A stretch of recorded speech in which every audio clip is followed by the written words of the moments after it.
One word to describe Barney is love. Hero. Superhuman.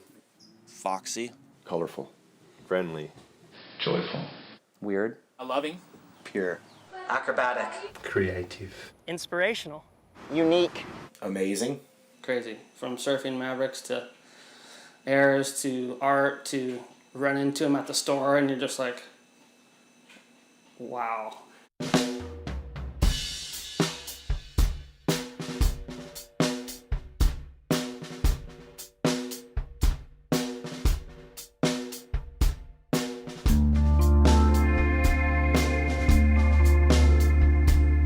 Shawn, Barney Barron.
A lot of times I just think pretty much the most different thing I could try to do or the most radical thing I could do, because I mean, even though all the basic moves are rad and fun to do, you can only do them so much, you know. And I think the more clever move or radical thing you could do, you know, you get more of a energy or a thrill than just if you do a radical lipper, even though it does feel great. But if you went on beyond that lip and did something, you know, way more gnarly. It's really hard to kind of go back to the first time exactly I met Barney, but I was in 2nd grade and he was in 4th grade, and him and my brother started becoming friends at Bayview Elementary School. Probably about 10, they hit Bayview together. There was Shawn, Daryl, and Troy, who were just friends from the get-go. He hung out with Flea nonstop. They're like inseparable. And Flea was like this really angry little kid, and Barney was like the nicest, happiest kid. It was the weirdest thing. Full yin and yang, but best friends. Doc Scott used to run these surf events, WSAs, early 80s. Always a big pack of West Side kids mobbing around. He was in that group. Our first times interacting and hanging out, I think, was when I was working at Santa Cruz Surf Shop, and I just gotten a sponsorship from Instinct Clothing, and he was all about, like, I want to get sponsored, I want to do, you know, he had these ambitions, and he was just like that little kid that wags his tail. You know, you could tell he was a little different because he didn't care what people thought. He dressed different. He was just crazy. He was always falling and rolling and jumping from the time he was tiny. Whatever he was doing, he was always having fun, and like he was just super limber, and I just remember him just doing cartwheels all over the place. He was always pretty off the wall, really off the wall, actually. He was the clown of our group. He's got a brilliant mind, Shawn Barron, and you noticed that from the first time you met him. He was one of those Groms that figured it out at a young age. I think he was born an old soul because he just smiled all the time. He was one of those things that you go to the land and be just such a pressure cooker. Every person that jumped off the cliff, you were just going, God, this is getting more and more crowded, more and more gnarly. And then all of a sudden you'd see Barney. It didn't matter how crowded it was. If you saw Barney, you just smile. He had such a good personality and such a good aura around him that he made you feel warm. And he was kind of like a little campfire floating around.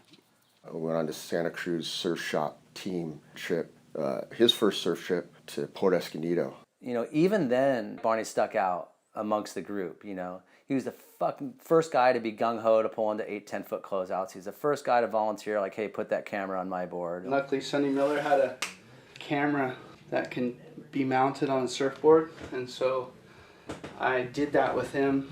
You end up getting a cover shot and a spread from that one trip, and that kind of pushed Barney in the limelight. But you saw that on that trip, that where Barney was going to go, you know. He knew he wanted to be a pro surfer, but after he went on that Porto trip, that's when he kind of became Barney. He was on cover acid.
Barney's surfing was loud and extreme, kind of like Barney, you know?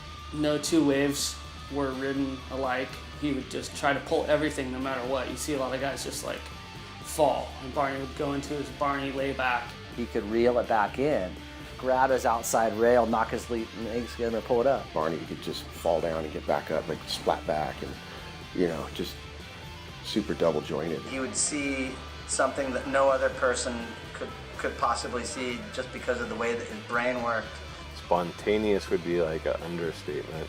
You never knew what he was going to do on the wave, ever. He had it in his own mind what he wanted to do, but I couldn't read it. The majority of the time, he'd just lay back, stick one foot up, and roll around backspin, and come back up on the board.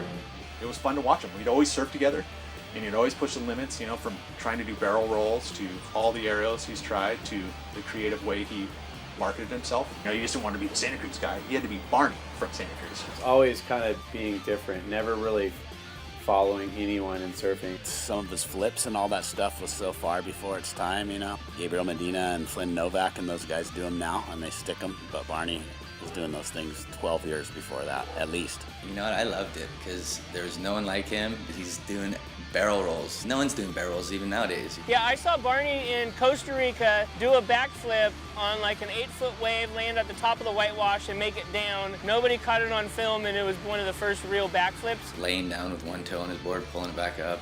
There's still no one who surfs like him. I don't think no one ever will. In the early days of Transworld, I mean, that was the guy that we wanted. We were like, if you want to be in this magazine, do what Barney does, you know, do your own thing.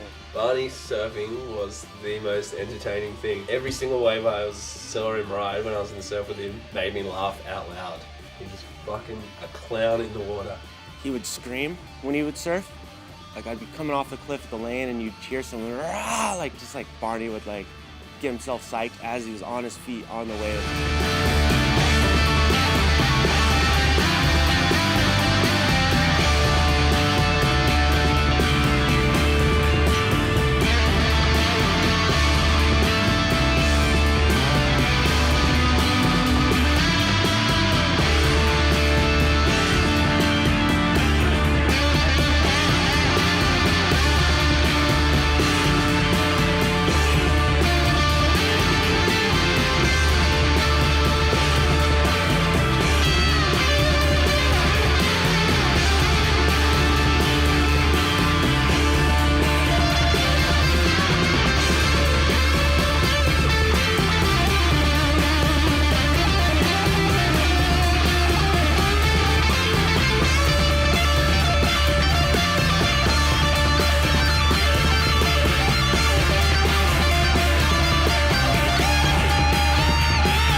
ripped on Barney's big wave stuff because he just didn't see him as that. He did all the innovative stuff that was on covers for this and that, and then, yeah, he'd be on the cover doing an alley-oop in South Africa on a trip, and then the next month he'd be on the cover doing a soul arch in the barrel at Mavericks. Shows up on a big swell, and everybody's like, oh yeah, look, there's Barney. Hey, Barney. They thought of him as an aerial surfer. They weren't thinking of him as a Mavs charger. He went right to the bowl, and within 5 minutes, the first set comes, whips it, spin it, sticks it straight down, and sticks the gnarliest drop ever. And it just made me realize, I'm like, that guy can do anything.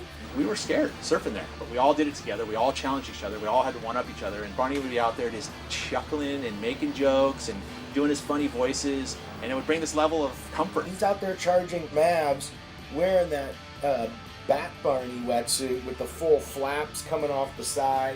People dress up as superheroes, but he's out there doing death-defying stuff, wearing superhero outfits, and I think that just kind of epitomizes who he was. Barney was really impressive in Hawaii. You know, some guys come to Hawaii and they're a little put off and intimidated by the size and how big waves were, and he was kind of the opposite. I thought, this guy's kind of crazy. He would freaking charge.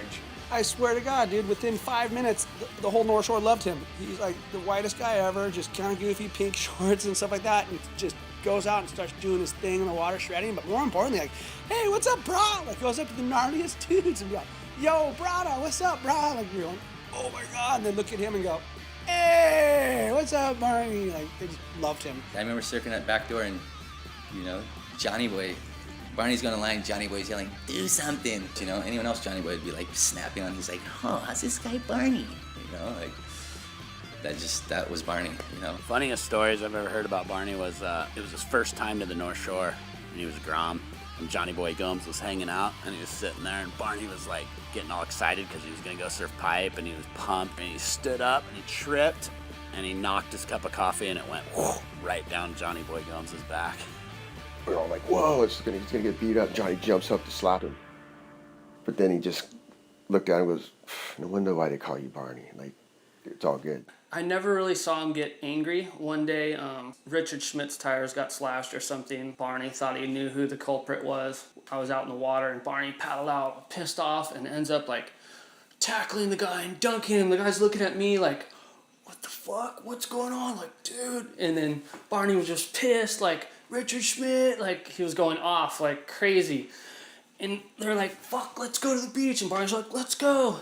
Get to the beach, and the guy's like, what's up? And Barney just starts doing a handstand and walking around on his hands, kind of mocking the guy, just like clamoring around on his hands, and the guy's just like, and we were all just sitting there just going, what the fuck is going on?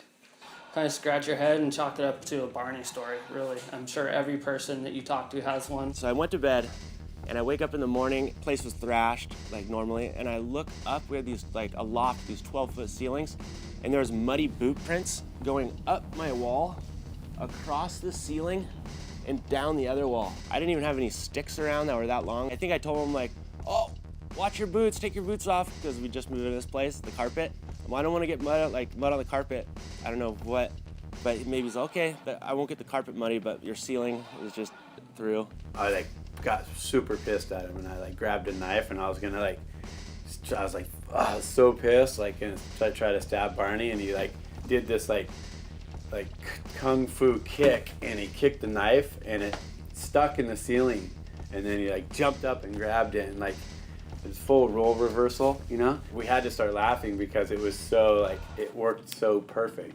And it worked exactly how he thought it was going to work. Another trait that Barney had, which was painful at times, was how inappropriate he was, and just some things he would say, and then some things you'd be having dinner with your family. I was like, "Woo, what's up, man?" Barging in, you're like, "Oh my God!" Now I'm like, I'd give anything to have him barge in my house again and interrupt our little family. He had a good way of heckling people. He would say things that I know I would say would be so inappropriate if it came out of my mouth, but he would deliver it, or because it was him, it would be fine. Spotty! Huh? You blast the sick air in your heat, Taj. I got a 3. Feel! With a smile on his face and sort of laughing, he could hit your worst nickname, and you couldn't do a thing about it, because there was no intent for him to be rude. It was just Barney. Usually the ones that stuck were the ones you didn't like. Orangutan was one of his favorite for me. Rat of Nim, Rat Cark, Carcass, so many nicknames from him. One of his favorite one was Glory Dog. I'd be out in Mavericks and he's all, "Go, Glory Dog!" And it's like you're going, "Oh my God, shut up, dude, you're pissing me off," but I'm laughing. His nickname for me was Crinkle Stance. He called me God for a while. He liked to call me God too. He called Flea God 1.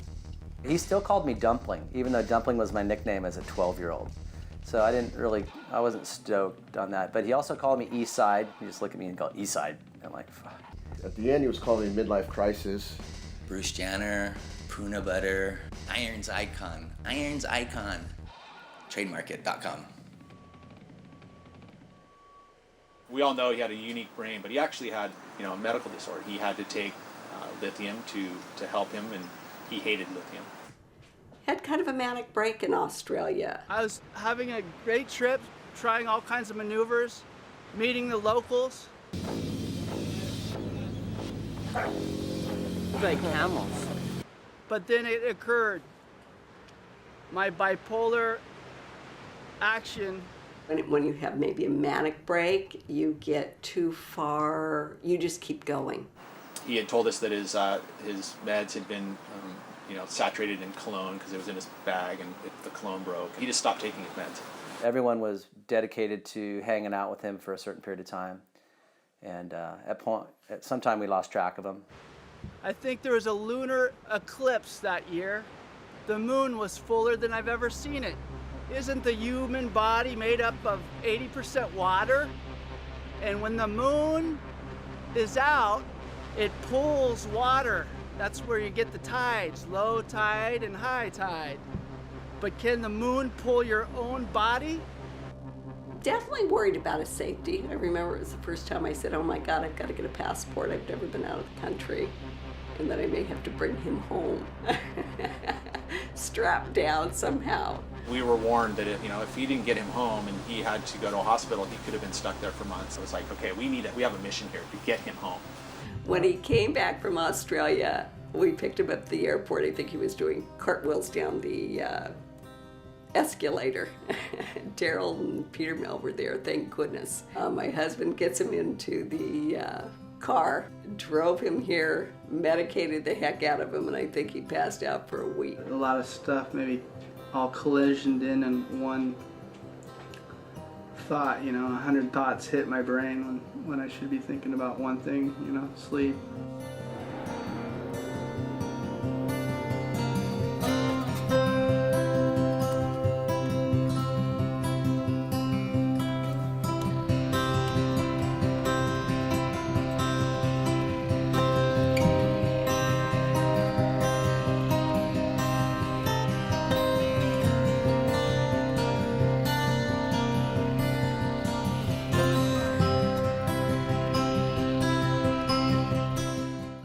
Get a lot of brilliant ideas, or at least you think you do.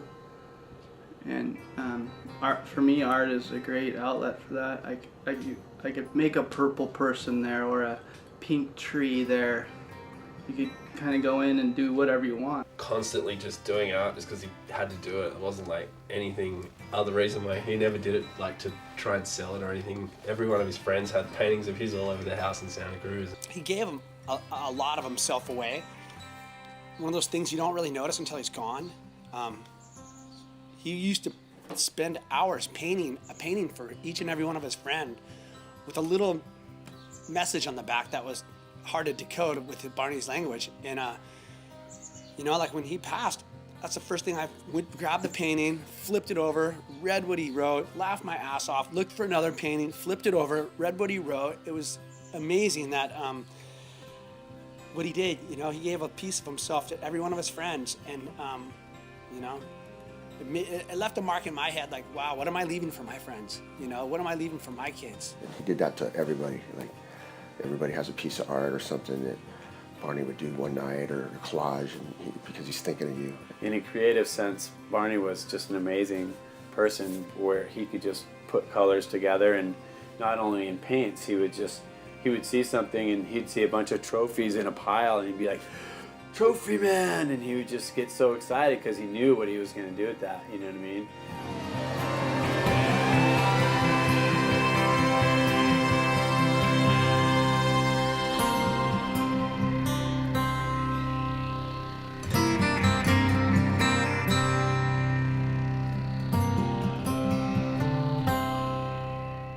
Got out of jail.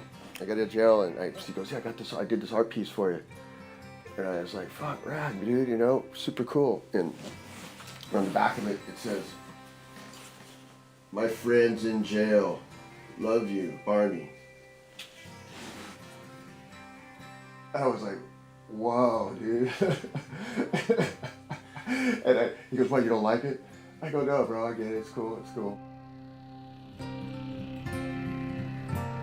Barney is just like a superhuman, like, it's just a freak of nature.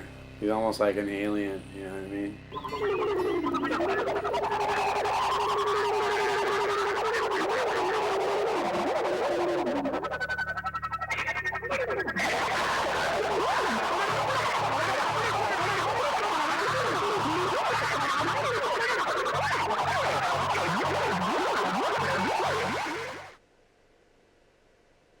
As a human being, Shawn Barron was an incredible man. He was very smart and very subliminally in touch with a lot of things people didn't see, and very positive vibes, and always easing the tensions.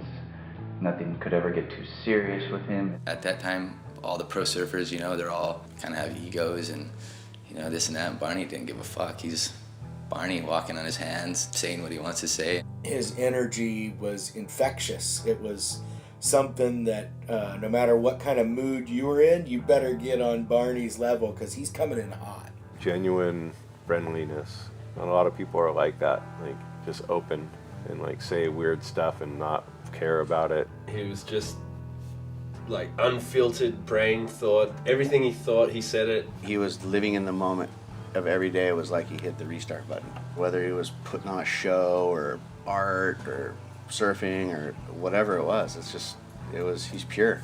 When you met Barney, you were inspired to do something more or be like him. You look at what he was doing in the last years of his life. I mean, he always found time to help, you know, people to learn how to surf. You know, all the, you know, the Wounded Warriors projects, the Maliola projects. Those things were, you know, he was at the forefront doing them every time they come into town. He was there to spend that time and to put that energy in with those kinds of people. Every weekend he was teaching kids with cystic fibrosis how to surf, and he was never the guy to go, I should get credit for doing this. He just did it. And Barney to this day hit it off way better with kids, young kids, you know, kids with disorders, kids with ailments. It's hard for people to like stop what they're doing and like come down like into your level, because most people are just like going on the, but Barney would like have a way to like really connect individually with people. Barney was the king of making you feel good. He's the king of bringing up stuff in a conversation that made you feel good about you. Some of the things I'm taking away from Barney's life is I try to be positive to everybody. Try not to judge people. That's hard, you know. Be friendly to everyone. Pretty much how to love each other, really. I mean, that was his gift. Not take life so seriously sometimes, you know. That's what I get out of it. You know, he lived a short life, but he lived a full life of how he wanted to live it. I think a lot of people, especially kids up and coming, could learn a lot from Barney. Do what you want to do because you want to do it. Do it because you love it. Whatever it is, do it how you want to do it. You know what? Be yourself. You know, don't hide what you are, who you are. You know, it allows you to be free. He could care less if you thought his superhero wetsuit wasn't cool, because he thought it was cool, and therefore it was cool. Follow your own path. In his case, he became a hero for it. That's what you learn from people like Barney. Do your own thing.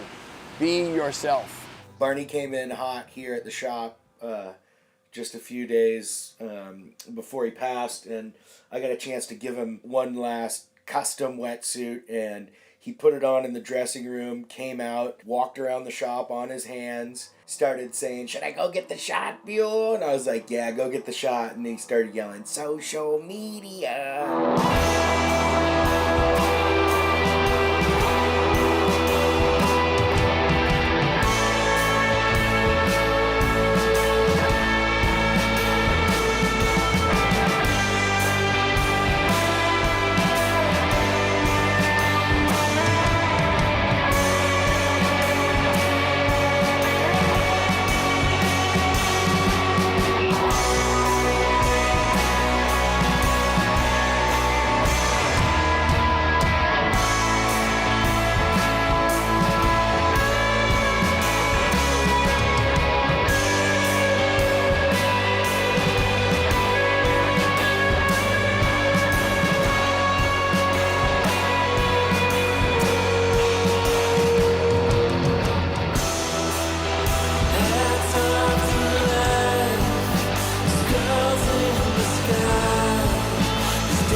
What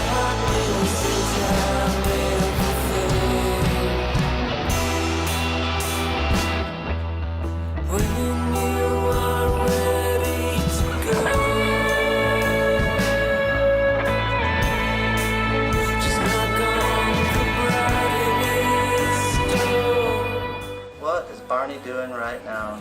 I'm no expert on the afterlife, but I'd like to think that he's doing what he always did, just enjoying the moment, taking it to a whole nother level, and inspiring others to be themselves. I think he's painting while he's surfing and also doing a gainer off the cliff of the lane, like all at once. Laughing right now. He's laughing right now. Barney is laughing right now. Getting paintings ready for everybody when they show up. I guaranteed he's got paint all over his clothes. Probably like spilling coffee somewhere too. Probably just painting naked somewhere. Oh my God, he's probably just wigging out, flying around all the galaxies and checking out black holes and stuff and just looking at all the colors. They've probably found new colors to paint with, and he's probably creating his own little universe for us to come play in when we join him. You know, his spirit's definitely guiding everyone who was a part of his life. He's painting surfing clouds. With some girls doing some leg molds and art and surfing. Painting. If there's heaven, he's definitely there, and he's probably just making it even more colorful than it probably already is. Yeah, I'd say Barney's everywhere. Everywhere positive. I mean, I don't think he's completely gone. I don't know. I think Gavin Beshan probably communicates with him. Oh, there's that buzzing again. Barney must be calling me.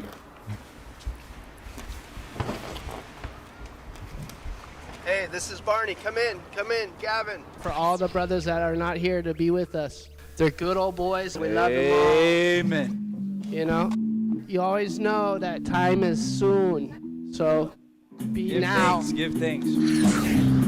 Clear your mind and meditate and be at peace. And focus. Where'd he go? Transcontinental journey. I think I heard he went on.